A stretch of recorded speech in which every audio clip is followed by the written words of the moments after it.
அன்பர்கள் அனைவருக்கும் வணக்கம். யோகி ஜெயப்பிரகாஷ் வலைதள ஊடகத்திற்கு தங்கள் அனைவரையும் அன்புடன் வரவேற்கிறேன்.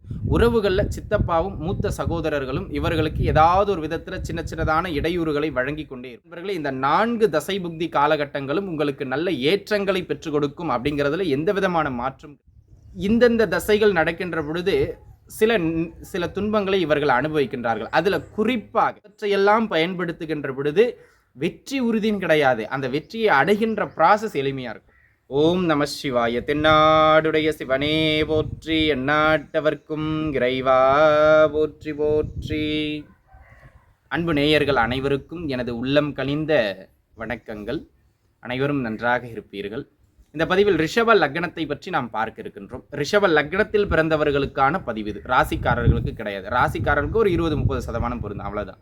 இந்த லக்னத்தில் பிறந்தவர்களுக்கு இப்போ நம்ம பார்க்க போகின்ற பலன்கள் உறுதியாக 40% பொருந்தி வரும். சரிங்களா? ஓகே நண்பர்களே, ரிஷப லக்னத்தில் பிறந்தவர்கள் பொதுவாகவே இயல்பிலே சற்று ஆடம்பர வாழ்க்கைக்கு ஆசைப்படுபவர்கள். சில நிலைகளில் மன உறுதியானவர்களும் இவர்கள் தான். சில நிலைகளில் கடுமையான மனக்குழப்பம் அடைபவர்களும் இவர்கள் தான்.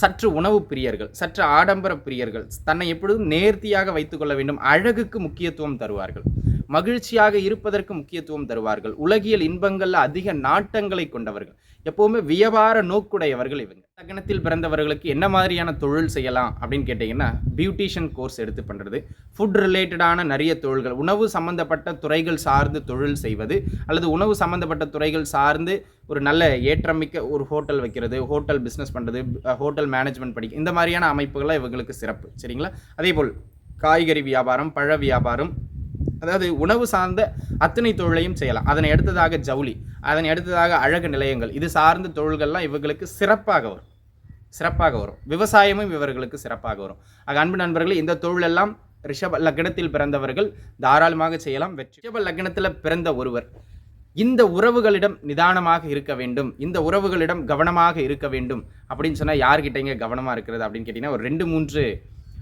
உறவுகள் உண்டு. அதில் முக்கியமான உறவுகள் அப்படின்னு கேட்டுக்கிட்டிங்கன்னா, முதல்ல நீங்களே தொழில் செய்கின்ற பொழுது 1-2 முறை யோசித்து செய்யணும். ஏன்னா உங்களுடைய லக்னாதிபதியை 6 ஆகிறார்.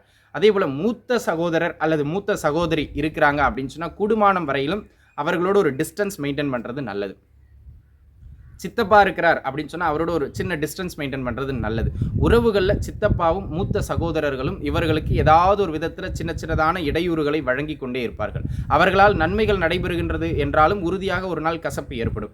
அப்போ இந்த உறவுகளிடம் உறவு வேண்டான்னு சொல்ல, இவர்களோடு சேர்ந்து சொத்து பகிர்வு, இவர்களோடு சேர்ந்து கூட்டு தொழில், இந்த மாதிரியான விஷயங்களை முன்னெடுக்காமல் இருக்கிறது சிறப்பு. ரிஷப லக்னத்தில் பிறந்த நண்பர்களுக்கு எந்த தசாபுக்தி காலங்கள் நல்ல ஒரு உயரத்தை தரும், நல்ல ஒரு ஏற்றத்தை தரும் அப்படின்னு கேட்டிங்கன்னா, தசாபுக்திகளின் அடிப்படையில் கிட்டத்தட்ட ஒரு 3 தசாபுக்தி காலங்கள் உங்களுக்கு ஆகச்சிறந்த மேன்மைகளை வழங்கும்.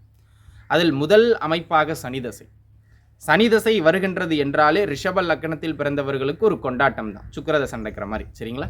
அதனை அடுத்ததாக புதன் தசை, அதனை அடுத்த அமைப்பாக சூரியனின் தசையையும் சுக்கிரனின் தசையையும் நீங்கள் வைத்துக் கொள்ளலாம். ஆக அன்பு நண்பர்களே, இந்த 4 தசை புக்தி காலகட்டங்களும் உங்களுக்கு நல்ல ஏற்றங்களை பெற்றுக் கொடுக்கும் அப்படிங்கிறதுல எந்த விதமான மாற்றம் கிடையாது. முதன்மையாக சனி தசையும் புதன் தசையும், அதனை அடுத்ததாக சுக்கிர தசையும் சூரிய தசையும் இந்த ரிஷப லக்னத்தில் பிறந்தவர்களுக்கு எங்கிருந்தாலும் அடிப்படையில் 40% நன்மைகளை உறுதியாக தந்தே தீரும். எங்கிருந்தாலும் மீதம் இருக்கிற 60% நன்மையா தீமையாங்கிறது அவங்க உங்கள் ஜாதகத்தில் எப்படி இருக்காங்க, யாரோடு சேர்ந்திருக்காங்க, இதெல்லாம் வச்சு பார்க்கணும். ஆக இந்த 4 தசைகள் நடக்கின்ற பொழுதும் சிறப்பான மேன்மை உண்டு. அதுலேயும் குறிப்பாக இதில் ஒருவர் தசாநாதன் ஒருவர் புக்திநாதனாக அமைகின்ற பொழுது, ஒரு உதாரணத்திற்கு புதனின் தசையில் புதனின் புக்தி, புதனின் தசையில் சனியின் புக்தி, புதனின் தசையில் சுக்கிரனின் புக்தி, சுக்கிரனின் தசையில் சனியின் புக்தி, சுக்கிரனின் தசையில் புதனின் புக்தி, இந்த மாதிரி ஒருவர் தசாநாதன் ஒருவர் புக்திநாதனாக அந்த காம்பினேஷனில் சனி புதன் சூரியன் சுக்கிரன் இந்த 4 அமைகின்ற பொழுது அது வாழ்வில் அடுத்த கட்ட வளர்ச்சியை தரும். அந்த காலகட்டங்கள் உறுதியாக மேன்மையை தரும். இல்லைங்க இதில் தீமை நடந்திருக்கு, அப்போ அந்த மீதம் இருக்கிற 60% அவர் சரியில்லாத சாரத்தில் சரியில்லாத இணைவில் அப்படி இருந்திருக்கலாம், ஆனாலும் ஒரு நன்மையை தந்து தான் தீமையை தரும். அதில் உறுதியாக இருப்பேன் நான். சரிங்களா? அந்த விதத்தில் இந்த காலகட்டங்கள் வருகின்றது. தொழில் ரீதியாக அதிகமாக உழையுங்கள், பொருளாதார ரீதியாக நிறைய முதலீடு போடுங்க, லைஃப்பில் அடுத்த கட்டத்துக்கு வளர்கிறதுக்கான எஃபர்ட் போடுங்க. எஃபர்ட் போட்டிங்கன்னா அடுத்த கட்டத்துக்கு நீங்கள் வளருவீங்க இந்த காலகட்டங்களில். சரிங்களா? ஆகச்சிறந்த காலகட்டம் இது. தாராளமாக இந்த காலகட்டத்தை பயன்படுத்தி நீங்கள் அடுத்த கட்டத்தை நோக்கி லைஃப்பில் முன்னேறி போயிட்டே இருக்கலாம். சரிங்களா? அதற்கு இந்த தசாபுக்தி காலகட்டங்களை நீங்கள் பயன்படுத்திக் கொள்ளலாம். சிறப்பாக இந்த தசாபுக்தி காலகட்டங்களில் நாங்கள் கொஞ்சம் நிதானிச்சிருக்கணும் அப்படிங்கிறத சொல்லிடுங்க. எச்சரிக்கையாக இருக்க வேண்டிய தசாபுக்தி காலகட்டங்கள் ரிஷப லக்னத்தில் பிறந்தவர்களுக்கு.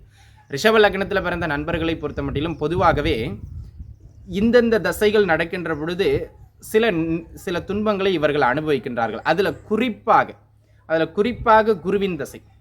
இந்த லக்னத்தில் பிறந்தவர்களுக்கு குருவின் தசை ஒரு காலை இழுத்து விடுற தசை. குரு நல்ல கிரகமாக இருந்தாலும் இந்த லக்னத்தின் அட்டமாதிபதி அவர். சரிங்களா? பொதுவாகவே இந்த லக்னத்தில் பிறந்தவர்கள் குருதசை நடக்கின்றது என்றால், ரிஷப லக்னத்தில் பிறந்தவர்கள் குருதசை நடக்கின்றது என்றால் மிக மிக நிதானமாக இருக்க வேண்டும். அந்த காலகட்டத்தில் போய் தொழில் அகலக்கால் வைக்கிறது, அந்த காலகட்டத்தில் போய் சரியில்லாத பொருளாதார முதலீடுகள் போடுறது, அந்த காலகட்டத்தில் போய் உறவுகள் சிக்கல் ஏற்படுறது, அந்த காலகட்டத்தில் போயிட்டு தெரியாத ஒன்றில் காலை வைக்கிறது, இதெல்லாம் தவிர்த்துக்கணும். இந்த சேட்டெல்லாம் பண்ணக்கூடாது. ஏன்னா உறுதியாக அது தொந்தரவு செய்யும் நண்பர்களே. ஆக நான் உங்களுக்கு சொல்றது ஒரே ஒரு விஷயம்தான். ரிஷப லக்னத்தில் பிறந்தவர்கள் குருவின் தசை நடக்கின்றது என்றாலோ அல்லது குருவின் சாரத்தில் நின்ற எந்த கிரகத்தின் தசை நடந்தாலும் அந்த தசையில கொஞ்சம் அகலக்கால் வைக்கிறத தவிர்த்துக்கிடணும். ஆக குறிப்பா அதுல குருதசையில் குருவின் புக்தி, குருதசையில் சுக்கிரனின் புக்தி, குருதசையில் செவ்வாயின் புக்தி, இந்த புக்திகள் நடக்கின்ற பொழுதும் சுக்கிரனின் தசையில் குருவின் புக்தி, சுக்கிரனின் தசையில் செவ்வாயின் புக்தி நடைபெறுகின்ற காலகட்டங்களிலும் எந்த அகலக்காலும் வைக்காமல் இருக்கிறத வச்சுட்டு வண்டியை ஓட்ட பழகிக்கணும். இல்லைன்னா தொந்தரவுகளை நாம் அனுபவிச்சாகணும். உறுதியாக இந்த தசை புக்திகள் எங்கிருந்தாலும் 40% தீமையை தந்தே தீரும். அதில் மாற்று கருத்தே கிடையாது. அப்போ இந்த தசையில் வருகின்ற பொழுது நிதானமாக இருக்க வேண்டும் அப்படிங்கிறத நீங்கள் புரிஞ்சுக்கிடணும். சரிங்களா? இந்த ரிஷப லக்னத்தில் பிறந்தவங்க என்ன நண்பர், என்ன கலர், என்ன ஓரைகள், என்ன கிழமைகளை பயன்படுத்தலாம். இதை பயன்படுத்தினாலே வெற்றிங்கிறது கிடையாது. ஆனால் இதை பயன்படுத்தினா அந்த வெற்றிக்கான ஒரு உந்துதல், ஒரு மைண்ட் ஃப்ரெஷ்னஸ் அது கொடுத்துக்கிட்டே இருக்கும். கொஞ்சம் ஹெல்ப்ஃபுல்லாக இருக்கும் நமக்கு. அந்த விதத்தில் ரிஷப லக்னத்தில் பிறந்த ஒருவர் எண் 5ஐயும் எண் 8ஐயும் பயன்படுத்துவது சிறப்பு. எண் 5ம் 8ம் ரிஷப லக்னக்காரங்களுக்கு சிறப்பு. நிறங்களில் பச்சையும் அடர் நீல நிறமும் சிறப்பு. கிழமைகளில் புதனும் சனியும் சிறப்பு. ஓரைகளில் புதன் ஓரையும் சனி ஓரையும் சிறப்பு. ஆக இவற்றையெல்லாம் பயன்படுத்துகின்ற பொழுது வெற்றி உறுதியும் கிடையாது. அந்த வெற்றியை அடைகின்ற ப்ராசஸ் எளிமையாக இருக்கும். அது கொஞ்சம் நமக்கு சப்போர்ட்டிவாக இருக்கும். அவ்வளவுதான். அந்த விதத்தில் இந்த தசாபுக்திகள் நன்மையை செய்யும். இந்த கிழமைகள், இந்த ஓரைகள்லாம் உங்களுக்கு நன்மையை செய்யும். தெய்வங்கள் ரிஷப லக்னத்தில் பிறந்த ஒருவர் வழிபாடு செய்ய வேண்டிய தெய்வம் அப்படின்னு கேட்டிங்கன்னா 2 பேருங்க. ஒன்று பெருமாள் வழிபாடு ஒரு சிலருக்கு நல்ல ஏற்றத்தை பெற்றுக் கொடுக்கும். ஆக அவர்கள் பெருமாளை வழிபாடு செய்வது மிக சிறப்பு. ஒரு சிலருக்கு காவல் தெய்வங்களினுடைய வழிபாடு, கருப்பசாமி, சுடலை மாடன், பைரவ பெருமான், இந்த மாதிரி இதேனும் ஒரு காவல் தெய்வ வழிபாடு சிறப்பு. இந்த 2த்துல உங்களுக்கு எதில் மனம் அதிகமாக நாட்டம் பெறுகின்றதோ அதை நீங்கள் அழகாக எடுத்துக்கலாம். பெருமாள் வழிபாடுனாலும் ஓகே தான், அல்லது காவல் தெய்வ வழிபாடுனாலும் ஓகே தான். ரிஷப லக்னத்தில் பிறந்தவங்க இந்த 2த்துல ஏதேனும் ஒன்றை நீங்கள் எடுத்துக்கொள்வது ஆகச்சிறந்த மேன்மைகளை பெற்றுக் கொடுக்கும். ஆக தெய்வ வழிபாடாக இது நல்ல, அது போதும், இந்த தெய்வத்தை வழிபட்டால் போதும் அப்படிங்கிற மாதிரி. சரிங்களா? ஆக அன்பு நண்பர்களே, இந்த ரிஷப லக்னத்தில் பிறந்தவர்களுக்கு இந்த காலகட்டம் எந்த தசாபுக்திகள் மேன்மையை செய்யும், எந்த உறவுகளிடம் கவனமாக இருக்க வேண்டும் இப்படிங்கிறதெல்லாம் பார்த்தோம். இது 40% உறுதியாக பொருந்தி வருங்க. மற்றபடி உங்கள் ஜாதகத்தில் தசை நடத்துகின்ற கிரகம் எங்கே இருக்குது, என்ன மாதிரியான சாரங்கள் பெற்றிருக்கு, இதெல்லாம் வச்சு தான் இன்னொரு 60% பலன்கள். ஆனால் இப்போ நம்ம சொன்ன பதிவு உறுதியாக 40% பொருந்தி வரும். அதற்குட்பட்டு இந்த காலகட்டங்கள் நிச்சயமாக உங்களுக்கு நல்ல மேன்மைகளை பெற்றுக் கொடுக்கும். இந்த பதிவு நிச்சயம் உங்களுக்கு பயனுள்ளதாக அமைந்திருக்கும் அப்படின்னு நான் நம்புகிறேன். மீண்டும் இன்னொரு நல்ல பதிவில் உங்கள் அனைவரையும் வந்து சந்திக்கின்றேன். தொடர்ந்து நம்மளுடைய சேனலை ஃபாலோ பண்ணிக்கிட்டே இருங்க. நல்ல அப்டேட் போடுறேன். உங்களுக்கு வேறு ஏதாவது வீடியோஸ் வேணும்னா கீழே கமெண்ட் பாக்ஸில் போடுங்க. அது சார்ந்த வீடியோக்கெலாம் நம்ம தொடர்ந்து பதிவிடலாம். சரிங்களா? தொடர்ந்து இணைந்திருப்போம். வாழ்க வளமுடன். நன்றி.